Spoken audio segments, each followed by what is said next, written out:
muito engraçado. Ok. Coucou tout le monde, comment allez-vous? Aujourd'hui, on va parler d'un sujet très passionnant, c'est des arts, ok? La France, bien connue par ses arts, et parce qu'il y a beaucoup d'écrivains, beaucoup des artistes qui ont vécu en France, qu'on a fait des arts en France. Et même aujourd'hui, on a beaucoup de créations en art actives. Alors, on va parler de ce sujet au cours numéro 3 au niveau avancé. Bon, on va faire un peu de discontration parce que les deux premières cours ont été un peu plus durs et ont été un peu plus compliqués, plus grammatiques. Et aujourd'hui, alors, on va parler d'une chose plus agréable que c'est des arts. Ok? Bon, on a 7 arts, n'est-ce pas? Bon, on a de l'architecture, comme ici par exemple la tour Eiffel, c'est un exemple d'art, d'architecture. Architecture, mot difficile à parler. Bon, on a les sculptures, comme là, cette sculpture est au musée du Louvre, ok, à Paris. On a aussi des arts visuels, que c'est la peinture comme ça, comme la Mona Lisa. Regarde, Mona Lisa. Ok, c'est aussi au musée du Louvre. Ok, on a les dessins. Qu'est-ce que c'est dessin? C'est comme ça. Je vais dessiner un cœur. Les dessins. Ok. On a aussi la musique. Ok, la musique comme Mozart, la musique classique ou les jazz, ok, la musique, c'est une forme d'art. Et aussi la littérature, ok, on a des écrivains qui écrivent des livres, des poèmes, ok. On a aussi les arts de la scène. Qu'est-ce que c'est scène? Bon, c'est scène, hein, utiliser l'espace pour montrer les corps, par exemple, chez le théâtre, la danse, la mime. Qu'est-ce que c'est mime? Je sais pas faire. C'est moi mimica, ok? Mime. Et les cirques. On a beaucoup de cirques en France traditionnels. Par exemple, cirques traditionnels, pardon. On a par exemple les cirques du soleil, les plus célèbres, ok? Mais à la campagne française, il y en a beaucoup de cirques encore, ok?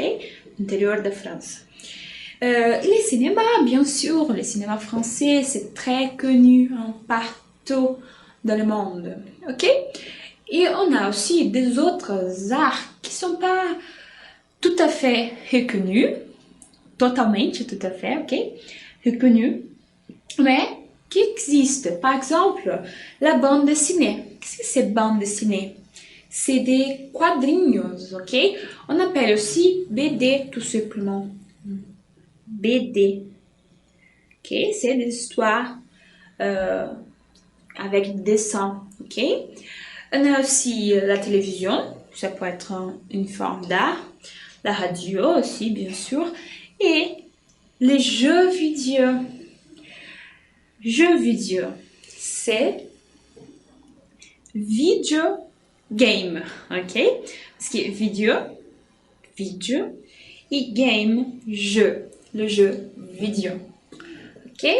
Bon, on va parler un peu sur les musées en France, parce que en France, il y a partout des musées. Por tudo, em todo lugar, museu. Mesmo na cidade pequena, ali no interiorzão da França, você vai achar museu. Olha só quantos museus tem na França. La France compte 1240 musées. La majorité possède le label Musée de France, attribué par les ministères de la Culture. Ces musées ont pour vocation de restaurer et conserver leurs collections pour pouvoir ainsi les présenter au public. Ils proposent les thématiques les plus variées, beaux-arts, sciences, technologie, histoire, archéologie, nature, religion. En France, celui le plus grand est le musée du Louvre. Ok. Des mots un peu étranges, peut-être label. Label, ça veut dire comme identification. Ok. Donc, on met dans le musée la identification des musées de France. Qu'est-ce que c'est Musée de France? Quel est l'avantage d'avoir les labels Musée de France? L'avantage, c'est surtout pour les étudiants, parce que les musées de France, pour les étudiants, sont gratuits. Okay? Donc, si vous avez une carte étudiante, vous ne payez pas pour rentrer chez un musée de France. Okay? Attribué, okay, par le ministère de la Culture. Ces musées ont pour vocation de restaurer et conserver les collections pour pouvoir ainsi les présenter au public. Ainsi, c'est comme assim, ok? Então, c'est como mais conector, né? Da série que a gente está vendo de conectores. Ainsi é assim, dessa forma, ok? Il propose les thématiques les plus variées, beaux-arts, sciences, technologie, histoire, archéologie, nature, religião, ok? São diferentes temas. Beaux-arts, gente, belas artes, no plural de belle, beau, ok? Et sciences, technologie, histoire, archéologie, nature, religion. En France, celui le plus grand est le musée du Louvre. Vamos parar tudo. Qu'est-ce que c'est celui? Qu'est-ce que c'est celui? Celui. Qui est celui? Quem que é esse celui, gente? Tô falando, ó, celui le plus grand é le musée du Louvre. Eu tô fazendo essa palavrinha aqui, ela tá substituindo a seguinte palavra. Entre os museus, o maior é o Museu do Louvre. Ok? Celui le plus grand é le Musée du Louvre. Então, o que é esse celui? Esse celui é o que a gente já vai ver daqui a pouco. Ó, é um pronome demonstrativo. Um pronome demonstrativo ele serve para resgatar uma palavra que já foi utilizada no texto e a gente substitui por esse pronome para não ter que ficar exaustivamente repetindo a mesma palavra. A gente já vai ver com calma, mas só para você ficar atento. Outra coisa que eu quero que você preste atenção é la majorité, porque a gente vai falar logo em seguida como que a gente exprime quantidade. Então, a maioria, a minoria, tanto por cento. A gente vai ver daqui a pouquinho. O que eu queria que você fizesse é que você pausasse o vídeo e lesse esse texto aí na sua casa com calma, com tranquilidade. E aí, depois avançar. Ok? On va passer à une fiche d'information pratique sur le musée du Louvre. Voilà, c'est celui-là. Et le musée du Louvre. Ok?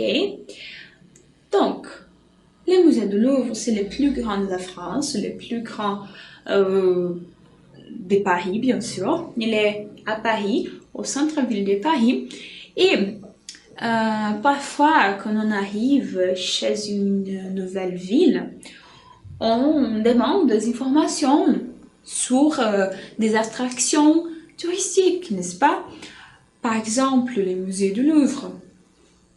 Donc, là, j'ai des informations pratiques, comme l'horaire d'ouverture, l'horaire et les jours d'ouverture.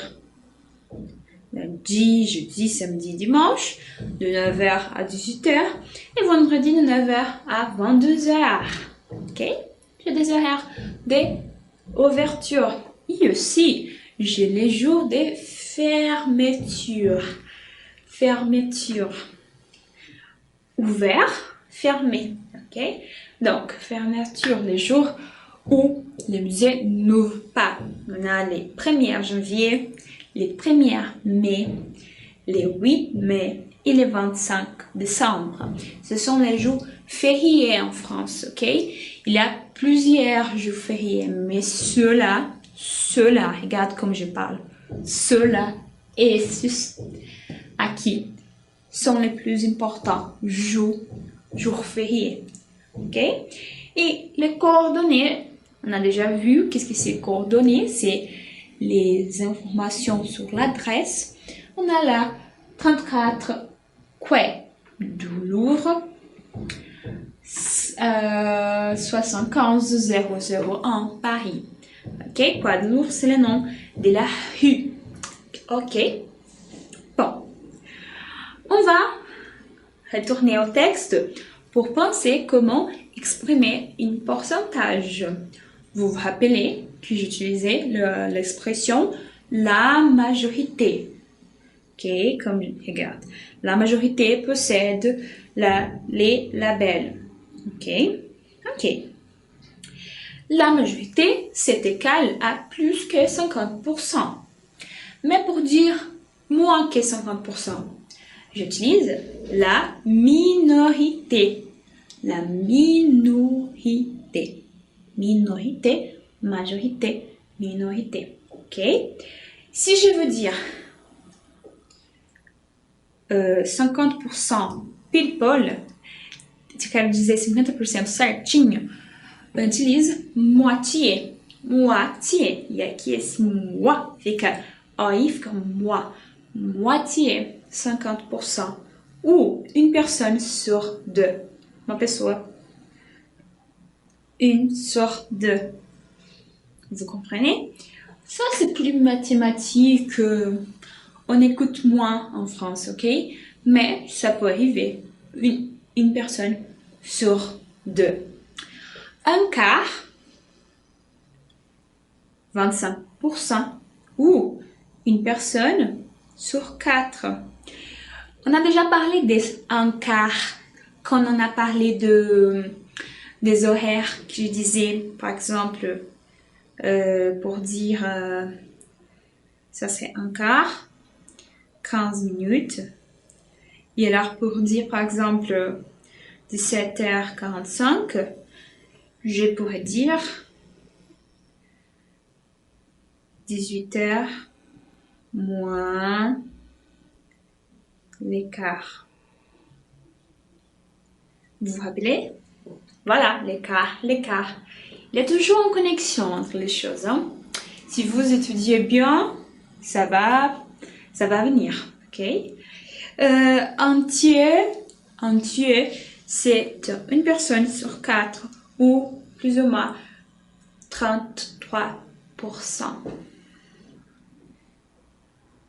Pour 3, non? Oups, sur 3. Ok? Une personne sur 3. Ok, on va continuer. Parce que là, on va parler de pronoms démonstratifs. C'est trop facile, ok? Il n'y a pas quelque chose de dur.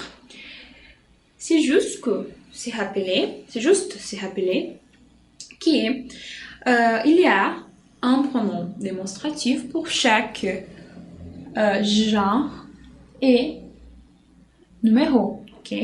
Donc, si j'ai au féminin singulier, c'est celui. Au féminin, c'est celle. Au masculin pluriel, c'est ce. Et le féminin pluriel, c'est celle. Ça ne change pas la prononciation. On dit celle, mais à l'écrit, attention avec S. Et là, change bien. Hein? C'est lui et ce. C'est lui, ce. Vous pouvez répéter si vous voulez. C'est lui, ce, celle. Ok? Très bien. Plus que regarder, on va faire des exercices pour bien savoir comment utiliser, quel est le mot pour chaque situation. Ok? Allez, on va faire des exercices. Non, premièrement, on va voir des exemples. Regarde. Voilà le tableau de Mona Lisa. Et une personne demande, celui-là? Celui-là? Regarde, je démontre, c'est démonstratif. Alors, celui-là, falar em português, gente, olha só.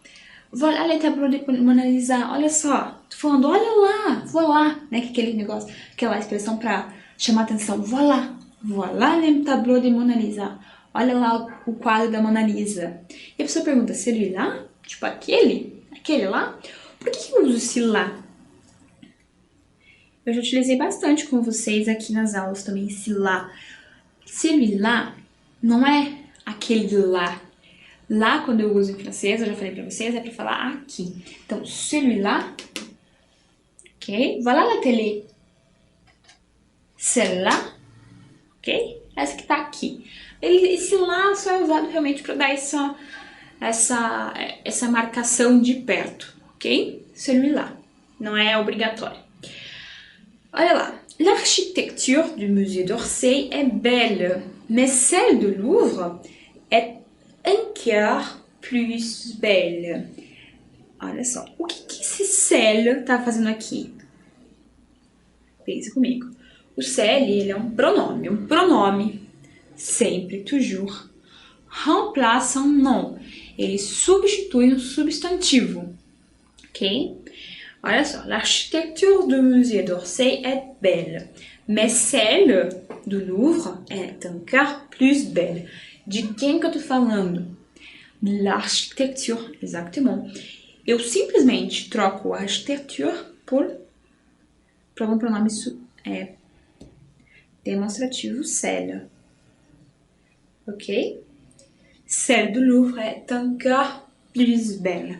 Eu poderia falar l'architecture du musée d'Orsay est belle, mais l'architecture du musée do Louvre est un quart plus belle. Poderia, mas aí ficaria um texto pobre, um texto que toda hora tem as mesmas palavras. Então aqui eu substituo por celle. Ok? Vamos lá. Toutes les villes de la France ont de beaux musées. Ceux de Paris sont le Louvre et l'Orsay. Toutes les villes de France ont de beaux musées. Ceux de Paris sont le Louvre et l'Orsay. Qu'est-ce que le ce fait là? Qu'est-ce qu'il fait là? Il remplace musée. Ok? Je pourrais dire toutes les villes de la France ont de beaux musées. Les beaux musées de Paris sont le Louvre e l'Orsay. Repare, poderia, mas posso substituir e colocar ceux de Paris. Et bien sûr, c'est masculin, beau, et pluriel, beau musée. Alors, j'utilise ce masculin, pluriel. Masculin, première, pluriel. Ce, ok? Ça fait l'accord avec la chose que je remplace. Ok? J'aime les sculptures. Celles du Louvre sont mes préférées. J'aime les sculptures. Celles du Louvre sont mes préférées. J'aime les sculptures. Les sculptures du Louvre sont mes préférées. Regarde, je remplace les sculptures pour un pronom démonstratif. Un pronom démonstratif, alors qui va être d'accord avec les sculptures. Alors, c'est féminin, sculpture, ok? Et c'est pluriel, alors je mets celle. Ok? On va continuer. Quel musée tu veux visiter? Quel musée tu veux visiter? Qui était une gare, le musée d'Orsay. Qu'est-ce que je pourrais dire? Les musées qui étaient une gare. Mais je ne veux pas encore une fois dire musée. Qu'est-ce que j'ai fait? Je remplace les musées par un pronom. Les musées, c'est un mot masculin singulier. Alors, je prends les pronoms démonstratifs singuliers masculins. C'est lui. C'est lui qui était em gare. Esqueci gare. Estação de trem, gente. Então, eu tô falando que eu tô perguntando qual museu eu gostaria de visitar e eu respondo aquele que era uma estação de trem, Museu d'Orsay. E realmente, o Museu d'Orsay era uma estação de trem, é bem bonito lá. Se não visitou ainda, vale a pena, ok? Où c'est votre film préféré? Où c'est votre film préféré? De Stanley Kubrick. Ok? Quel est votre film? Ok.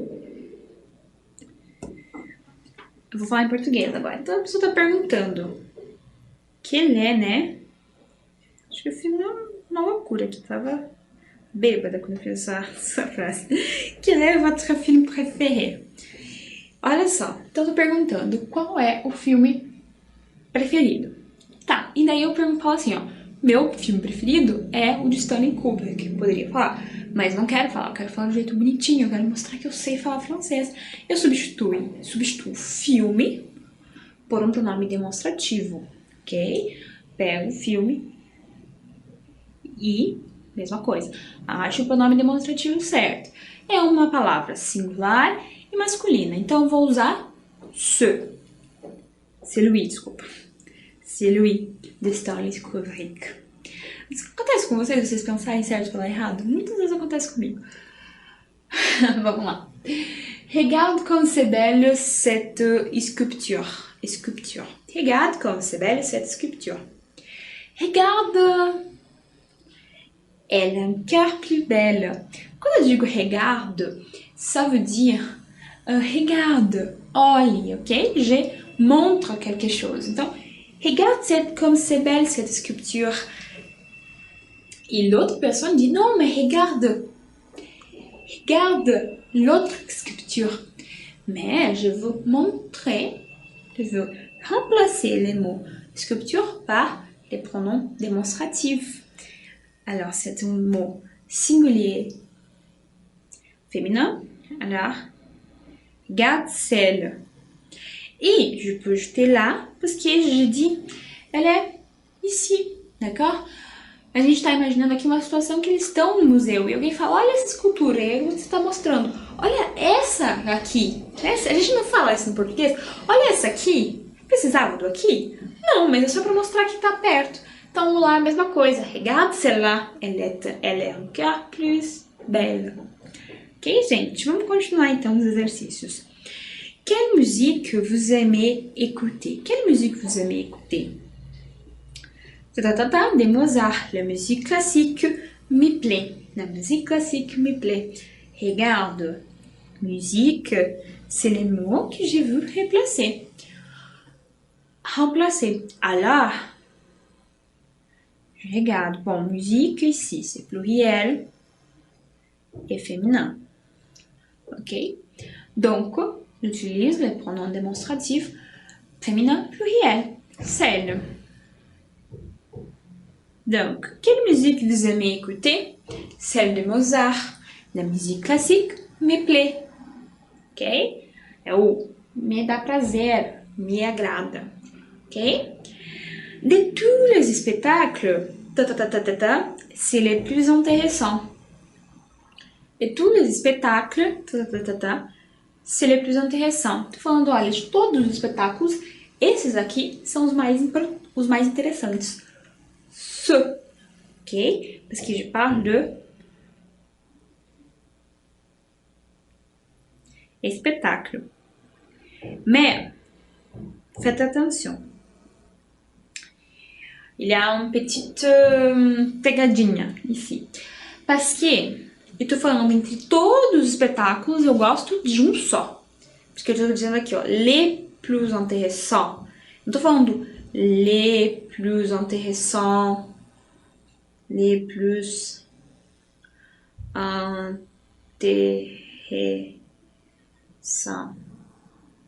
Não tô falando no plural, tô falando no singular, tô falando de um só. Então, por isso que seria celui. Todos os espetáculos, este aqui é o mais importante, é o mais interessante. Ok?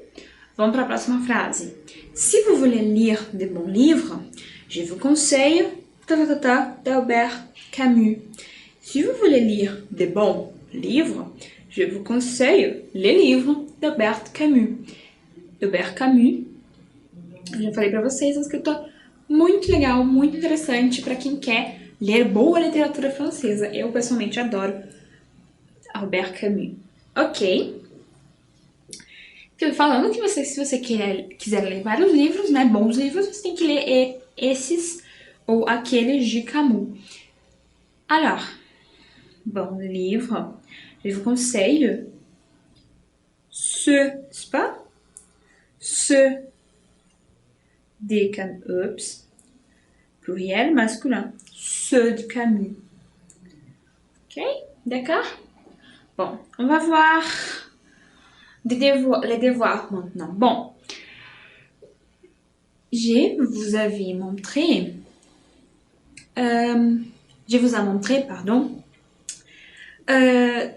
beaucoup des arts, beaucoup sur l'art, ok? Et c'est bien intéressant que vous profitez pour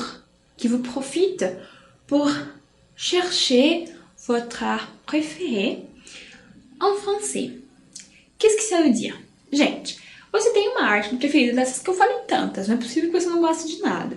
Ou é música, ou é videogame, ou é museu, pintura, etc. Por exemplo, se você se interessa por museu, falei bastante aqui no Museu do Louvre. No site do Museu do Louvre, que é esse aqui, ó, que eu fico mostrando pra vocês, tem lá uma visita en ligne. O que significa en ligne? Online, tá? Então, é uma visita, gente, que você visita o museu como se você estivesse lá dentro. É bem interessante. E você pode ler as descrições dos quadros em francês, por exemplo. Ou então você pode escutar música, seu estilo de música preferido, jazz, clássico, rock, em francês. Você pode procurar. Eu não te conheço, então eu não sei trazer pra você, por exemplo, eu vou trazer a música de rock, mas talvez a pessoa que tá me assistindo, ela não goste. Então, por isso que é importante você ser autodidata e procurar por você mesmo artes que vocês gostam, tá? Ou por exemplo, BD é muito legal. Bande dessinée, que eu falei, que é histórias em quadrinhos. A Bélgica, por exemplo, que é um país em que falamos francês, tem muita produção de quadrinhos. E você pode procurar as aventuras do Tintin, né? Vieram de lá, você pode procurar em francês. Isso é muito importante para você ter contato com a língua e, ao mesmo tempo, ter contato com o francês, que é essa língua que você tá tentando tanto falar. Ok, gente? J'espère que vous aimez parler des arts, parce que moi j'aime bien. Et merci pour votre compagnie et je vous attends au prochain cours. Au revoir!